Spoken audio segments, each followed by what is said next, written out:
I'm Greg Hunter. This is the weekly news wrap up for Friday, October 9th, 2020, the WNW 452. No more debates, folks.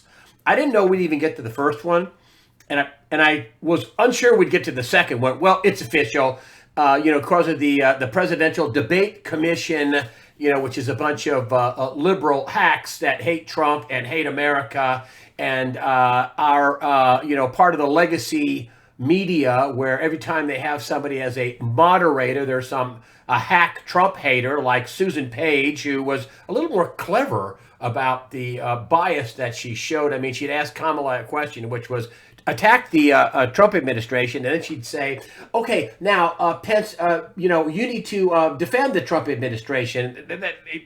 Pence should have taken a bait. He should have just attacked. But I'm sure that they planned this out with Pence, and he didn't want to look overbearing, and she's a woman, and he needed to play it safe and be refined. I think he was too safe and too refined. More about that in a minute.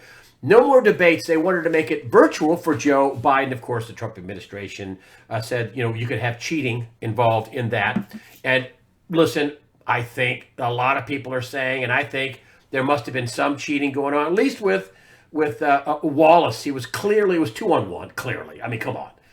And even despite the fact that they had that, and I think there were, earpiece things, and there were, who knows if there was an eyepiece, which they could, talk to him, write script in for. Anyway, listen, Biden lost. That's pretty clear.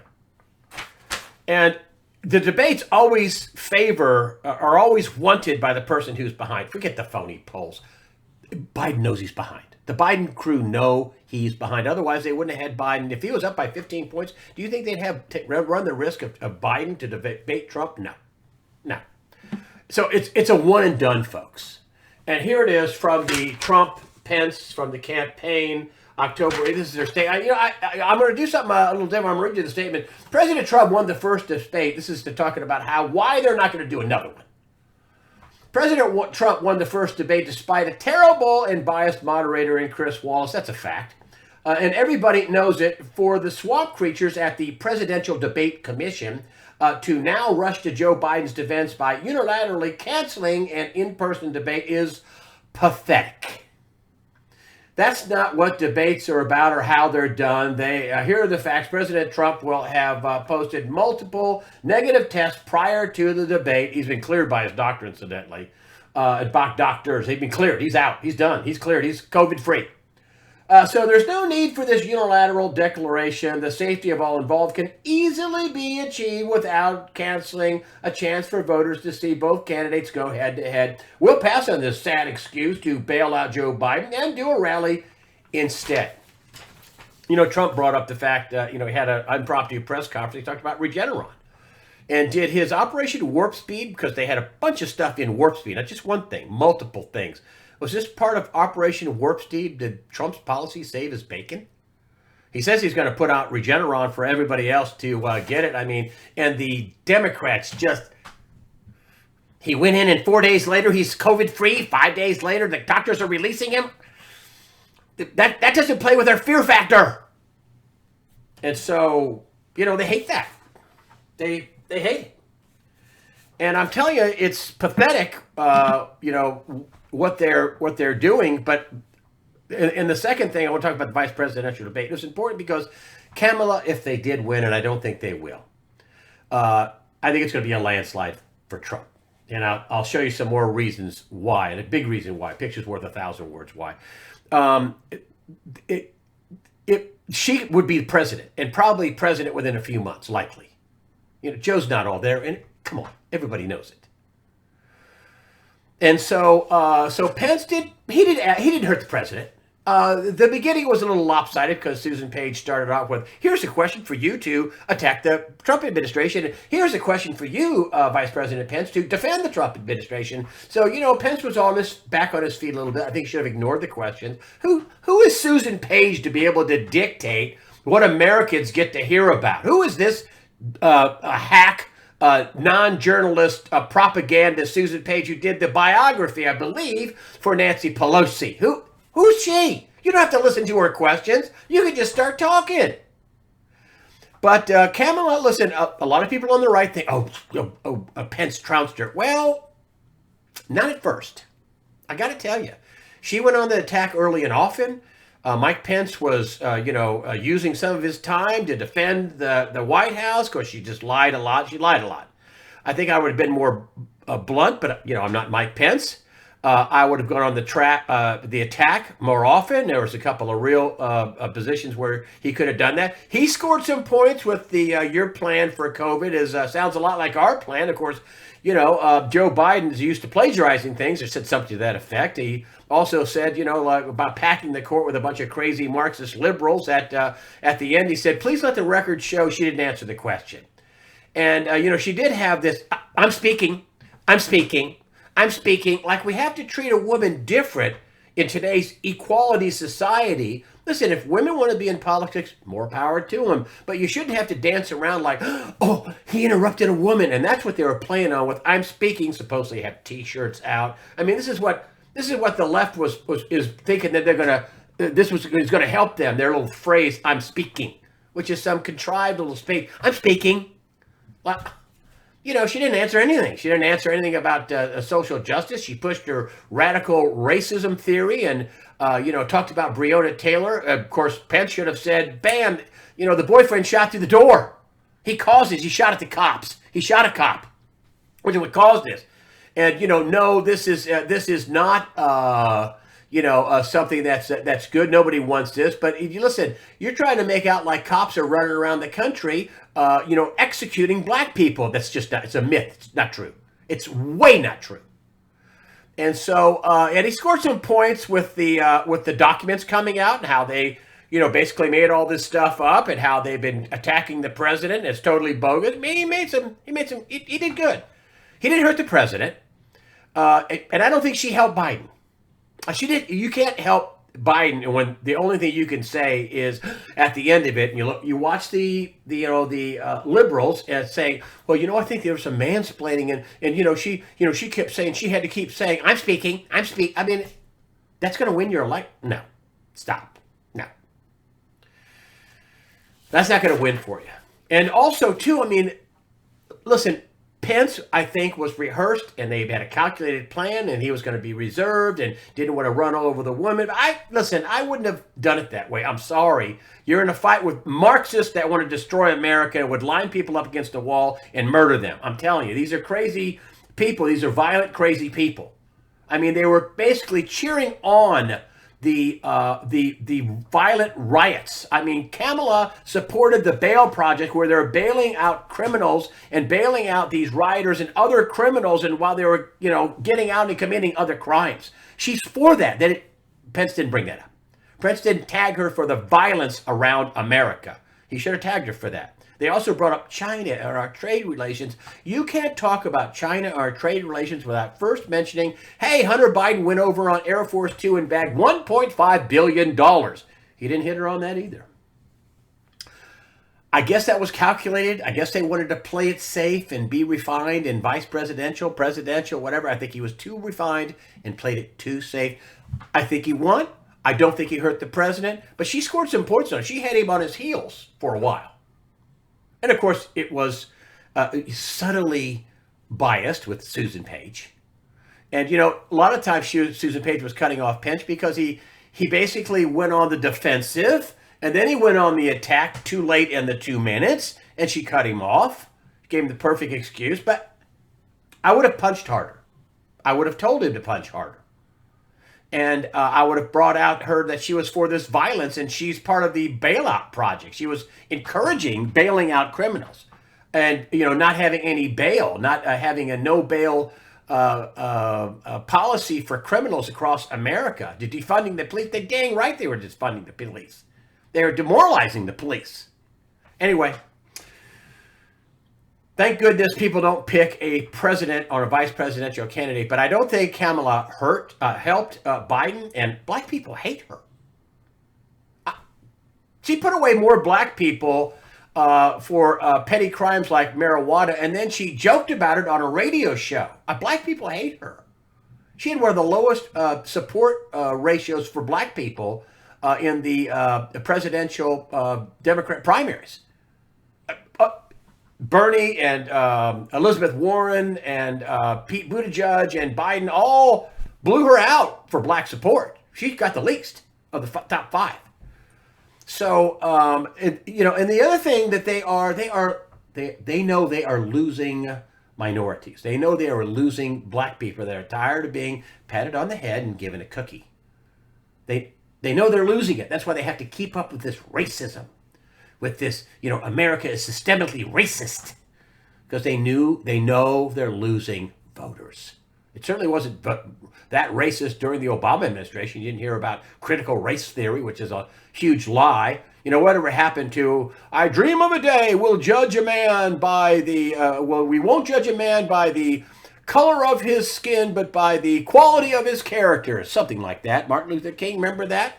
So listen, so you can just look at somebody and you're white and you got white privilege. So you can just look at somebody and know that they're racist? Yeah, that's racism. And Martin Luther King wouldn't be down with that. He wouldn't.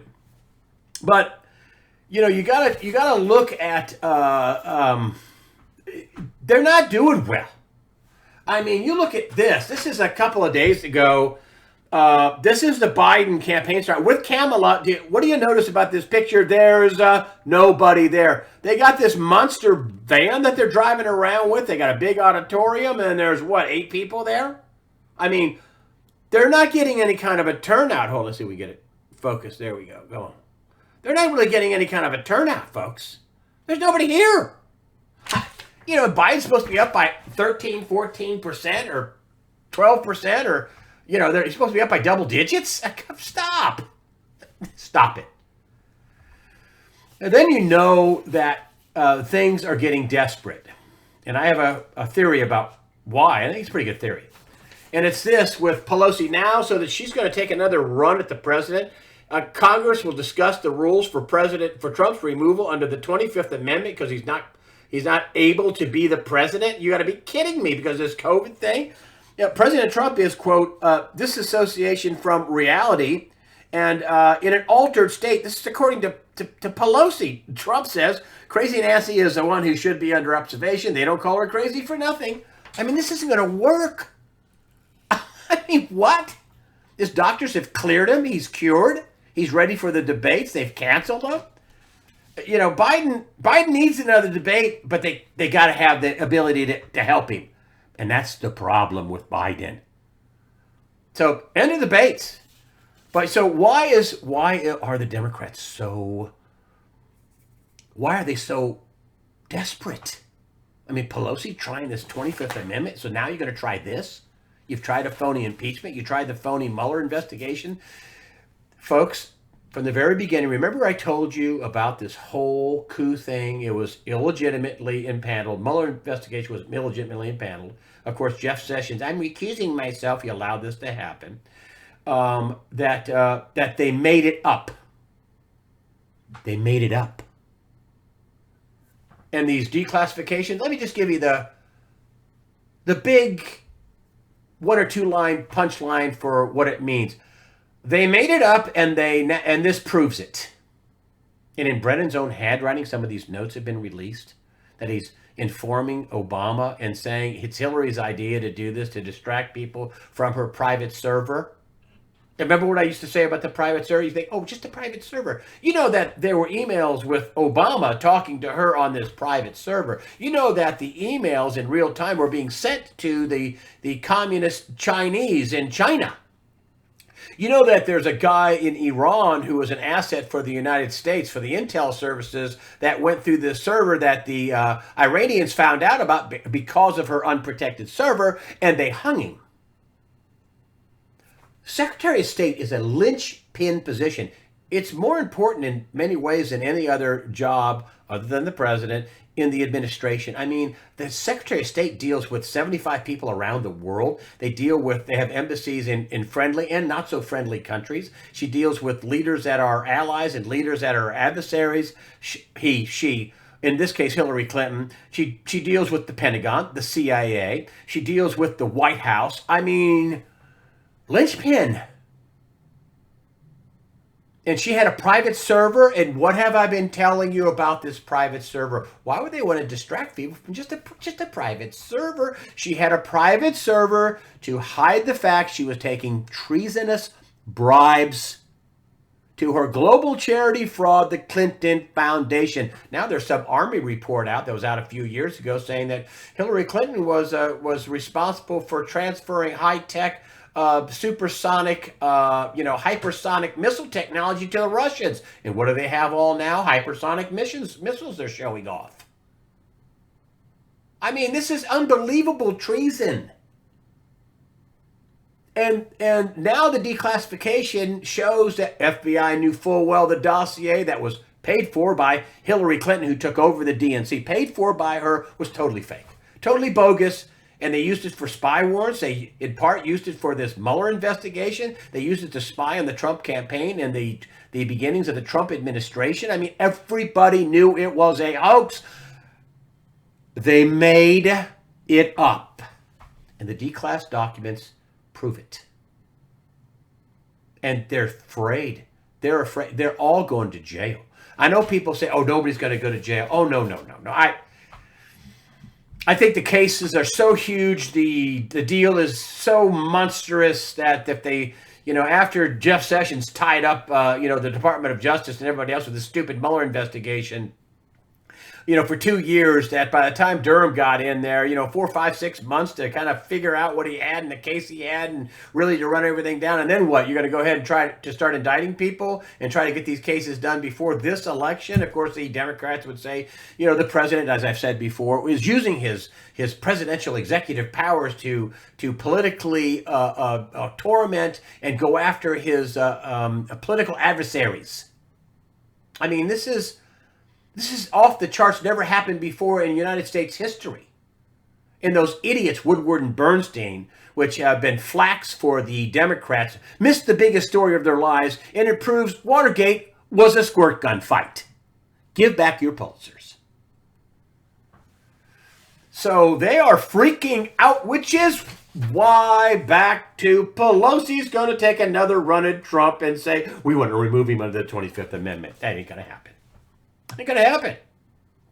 Meanwhile, we have this massive voter fraud going on and court fights all over the place. We had violence in Wisconsin, which is turning people into Trump voters. I had a friend of mine in New York City, and he says, he's got some friends in the city. He moved out to New Jersey. And he says, some friends of mine living in the trendy village, the East Village of New York, in Lower Man, the trendy East Village. And he says, we don't go out at night. We're trying to get out of here. We're trying to leave New York. The crime is unbelievable. The violence, the robberies, the rapes are unbelievable. It's not showing up in the news. Nobody's reporting on it. It's not safe here at night. These are New Yorkers in the trendy East Village. The cops have been neutered. They've laid off hundreds. They laid off 600 of their anti-crime unit, the plainclothes unit where they would get people, investigate crimes, stop crime, catch people doing crimes. No, gone. Cops demoralized. You arrest somebody or you put a bruise on somebody's head and that's going to cost you your pension. We're going to prosecute you. How dare you treat somebody like that? Police brutality. These people in New York who voted for this, it shows you can't keep voting for this idiocy without there being a downside. Now you're seeing the downside. You can't just keep voting for the good ship lollipop and thinking your life is not going to be messed with. Your life, that's a couple of miles away. That's not going to be here, really. That's what's happening in New York. 90% of the office space in New York City is still not occupied. People are leaving and are not coming back. People are working from home, and can you imagine what's going to happen to New York City? My friend also said, "Oh my gosh, they're going crazy trying to gain tax revenue." Of course they are. Their tax receipts have imploded, but I think that's what de Blasio wanted. I think he wanted to implode the city. I mean, what else would you do to implode the city other than the things he's already done? I mean, what would you do different if you wanted to implode a city? He would do what de Blasio's doing. Keep voting Democrat. And then you have Cal Cunningham in my state here. I think he's a lieutenant colonel. They have to get somebody from the military, run a faux Republican. That's a baby-killing Democrat. Okay? You can't be in the Democrat Party unless you're on to full birth abortion and infanticide, abortion, baby killing, harvesting of organs. You got to be on that for them to spend $60 million on you. Cal Cunningham. I think he raised a record $28.3 million in the third quarter alone. I think the entire total is close to $60 million just for him. And he's gotten caught with this sexting. He was caught sexting with a lover. And you think, oh, well, that's really not part of the issues. Oh, really?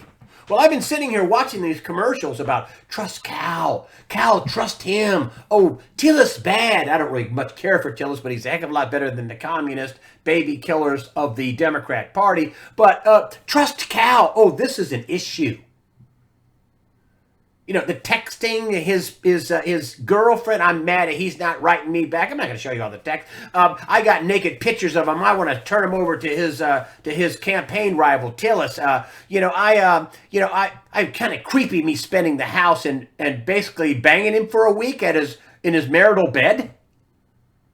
She was in his marital bed for multiple days, according to her texts. Of course, Cal Cunningham says, well, I did it, and I'm sorry, and I'm not dropping out. Gary Hart. Remember that? The darling of the Democrat Party. He dared the national media to find him cheating on his wife, Donna Rice, the boat monkey business, Bimini. He was riding high and was looking back at everybody and then knocked off his fine white Charger by a limb. Cal Cunningham. He was ahead in the polls here because the polls are phony. But now the phony polls say, oh my gosh, he's behind. We're going to stick with him. $28 million in a record third quarter, and then this breaks out. This is not what they had in mind. Trust Cal. Trust him. Well, his wife can't. And then you got, text. It's bad when my news and record fish wrap, the ultra left-wing page. It's bad when they have to put a story on the front page above the full text, reveal more details. Oh, it's tawdry. He doesn't deserve my wonka wonka wow wow, she says to her girlfriend. It says I'll just release his naked pictures. Oh, she's got naked pictures of Cal Cunningham. Oh my gosh. Trust Cal. Really? His family cat. And then you have this. I don't know if this is going to go anywhere. U.S. Army confirms inquiry of Cunningham. You can't have extramarital affairs and be, in the reserve. Sorry. You can't do that. Public issue Wednesday. The Associated Press reported Democrat contender had an intimate encounter. Yeah. I don't know where that's going to go. Of course, Tom Tillis is he's going to beat him over the head with it. I mean, it's an issue. You spent, $50, $60 million telling everybody to trust Cal? Really? And then you have Tillis. He's out with this today. Oh, yeah. He's there with his wife. He's working. He ain't running around. My wife's right here. She's right here. She's with me. She's for me. Really? That's Cunningham's not going to be appearing in a picture with his wife. The tweets were talking, that this woman that was doing Cal was disparaging his wife and her looks and her mouth and her face and her embarrassed. And Tillis this is a state where in 2016 I think they spent $100 million between Tillis and what's her name, the former Kay Hagan, $100 million in North Carolina. They thought they were going to be able to flip this state. And what my criticism of Tom Tillis is every time he opened his mouth, he had a job for a foreign national. So you might want to stop doing that, Tommy. You might want to, maybe find jobs for Americans. That's why you had a tight race. It shouldn't have been a tight race. But, here we go. Boom, putting North Carolina on the path to recovery. Oh, here's my wife. I have my wife. So, they were going to try to flip this state. No. They're not going to flip that seat. They may have. He was up a little bit, at least in the phony polls, although Trump's leading in this state. And, the hypocrisy. Trust Cal. Right. Yeah. If you can only get your wife to trust you, then you'd have some, right? BLM co-founder Dr. Melina Abdullah claims Joe Biden is part of the violent white supremacists. Well, the only violent dang people are the people burning down those cities. That's who's violent. And remember in the debate when Joe Biden was flip-flopping around, there's a Biden deal. There's not a Green New Deal. And Trump said, you just alienated all the Bernie bros, buddy. You just alienated, swing, doing. BLM co-founder Abdullah claims Joe Biden part of the violent white supremacists, because this is a lie. This is a lie. This is a complete lie. This is cultural Marxism. They're going to use try to divide with race. And of course, again, they know they're losing tons of black people. They're losing Hispanics. They're losing Democrats. They're losing Democrats, the Democrats. They're losing their own party members. So this is why they got to keep riding on that horse. So here's this, Mitt Whitmer. She came out and said, your words, Donald Trump, your words matter. And they have this, and they frame this like 13 charges in foiled militia. No, not Trump militia, to kidnap Michigan governor. Let me tell you what's hanging up in the background for these guys talking on YouTube. Yeah, this. This is the flag it's in the background. These aren't Trump supporters. They say Trump, one of the guys says, Trump is a tyrant. Trump haters and anarchists is what this is. And Whitmer, the witless, the half-Whitmer governor of Michigan is making out like these are Trump supporters. Oh, no, they're from her end of the spectrum. They're from her end of the spectrum. The nutty end of the Democrat Party. Because there is no constitutionalist Republican. There is no patriot flying this flag. It looks a lot like the Antifa symbol, too, the Antifa people. The anti-fascists. And then it says here, video of Brandon Caserta, one of the ringleaders of the group, men arrested for a plot where the group planned to kidnap Governor Gretchen Whitmer. No patriot is this stupid. Okay, I'm sorry. No Trump supporter is this stupid. It would only be a Democrat or a former Democrat. Gretchen Whitmer, to kidnap Gretchen Whitmer, Caserta has an anarchistic flag behind him. This is what it looks like, just like this. It's also a Satan damn thing, I think. And in YouTube videos, trashes the police, and he's not a Republican. He's an anarchist.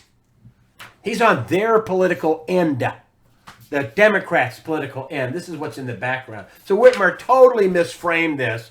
Whole 13 militia people. Yeah, militia people who on the far left, the Nuttyville people, had nothing to do with Trump supporters. That flag ain't going to fly. That ain't going to work. That dog's not going to hunt. I want to talk about the economy, and folks, it looks a lot better than it does because of all the money printing, the $1,200 stimulus checks, the $600 extra unemployment. There were in some states that when people were getting this extra $600, they were making the equivalent of $52,000 a year. One restaurant manager here in North Carolina, I went out to see, he goes, well, I took it for a while. We were closed down. But yeah, I know if you extrapolate out the weeks, I was making more on unemployment per week than I was at a manager at a chain with a breakfast place with 400 restaurants, 500 restaurants. He says, I was making a little more than a manager. And so this stopped people from coming back to work, and they're still paying people.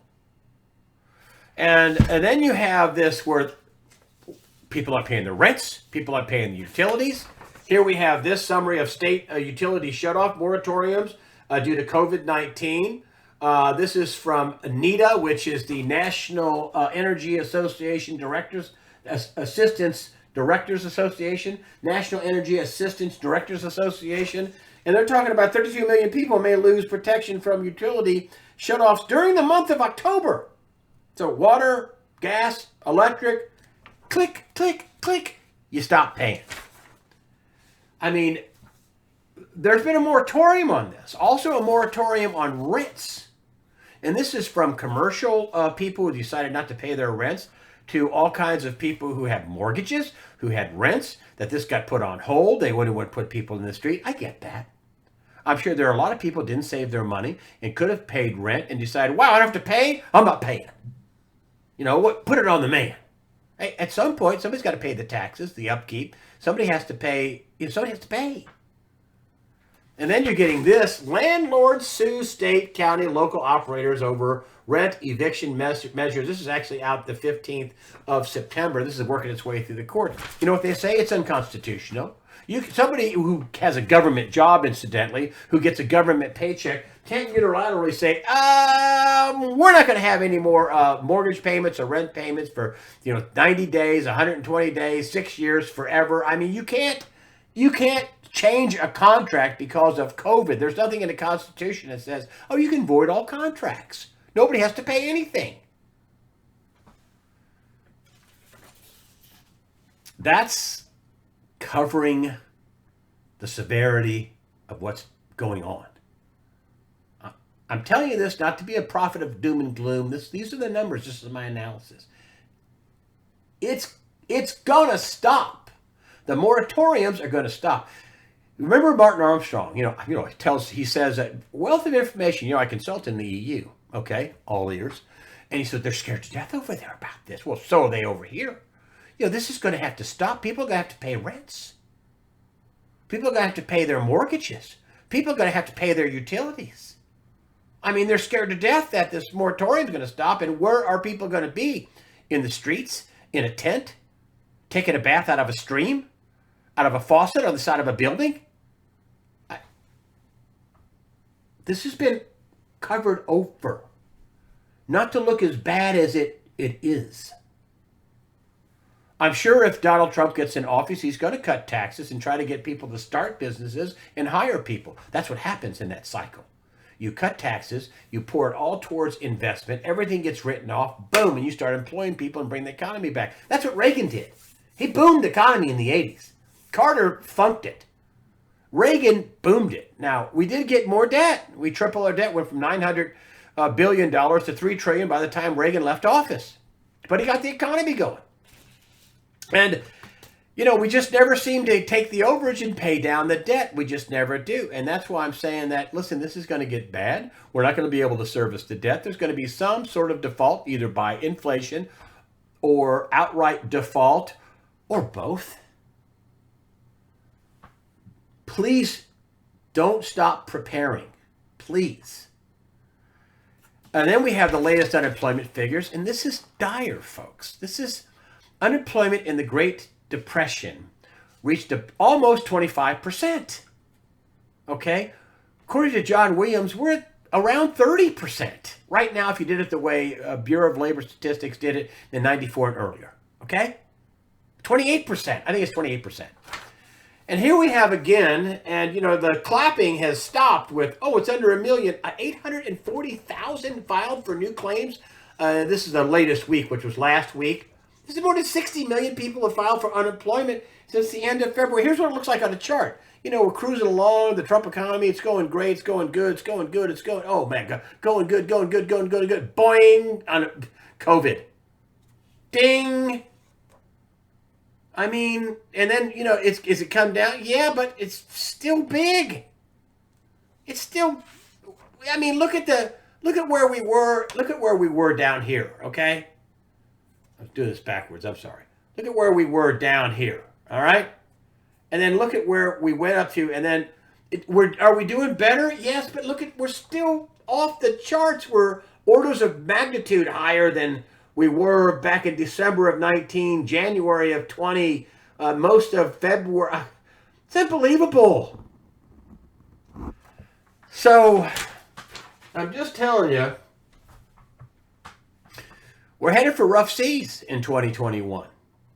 I think Trump's going to win I think he's going to have to do some sort of Houdini tricks with the economy. I think he's going to have to remedy the debt and say we're going to have a default or a partial default or something. Something's going to have to break. This is what this quote unquote reset. It's a debt reset. All the stuff that they're supposed to be paying, that's not going to get paid, all the assets that are counted because of the income streams, and we're counting on that income stream. That's our asset. Pensions. That's what's part of the reset's all about, which is why gold is important. What's going to happen to gold or silver or your car with a title? Probably going to be pretty good shape. And some people are like, well, I can go in and get all this debt, and then I can, pay him back with, a couple of gold coins. I don't think that's going to work either. I don't know. I don't think it's going to work. I don't think it's going to be a one-day event where it just happens in one day. I think it's going to be a process, and you better be able to make your payments. Otherwise, they're going to come and get your stuff. In these big cities, can you imagine what's going on with the tax departments in Portland and in Minneapolis and in New York and LA and San Francisco with all this loss of business? Half of the storefronts in San Francisco are dark. Their tax receipts are imploding. They're going to try to come after everything that's not nailed down and even stuff that is nailed down. They'll end up taking your refrigerator and your food out of it before it's all over. So, wild ride going into the election. Tons of people are going to turn out and vote. I think there's a lot of Democrats who are going to vote for Donald Trump. I think a lot of Democrats are going to stay home with their stupid masks on. I see people driving around with their mask on, and they got their mask on walking down the street, and there's not anybody within 300 yards of them, but they got a mask on. I think, Democrat. I see people driving around with their mask on in their car, and it's just like, Democrat? You think they're going to go stand in line somewhere and risk getting COVID? I don't know. I don't think so. I think it's going to be a blowout vote in person event for Donald Trump. I do. It's just you see the pictures with Kamala, who's supposed to be the darling of the Democrat Party now. I'm speaking. That's going to win it for you? Wait, I'm speaking. Oh, okay. Yes, Queen Kamala. Nobody's showing up at his events. You can't say it's a right-wing conspiracy. It just ain't happening. Could you imagine if Trump and Pence showed up in Arizona for an event? Do you think there'd be more than 8 people? Yeah. You got what I'm saying? The polls are phony. That's why they have to do the vote rigging. But whatever you do, keep preparing. Don't let your guard down. You're getting time to prepare right now.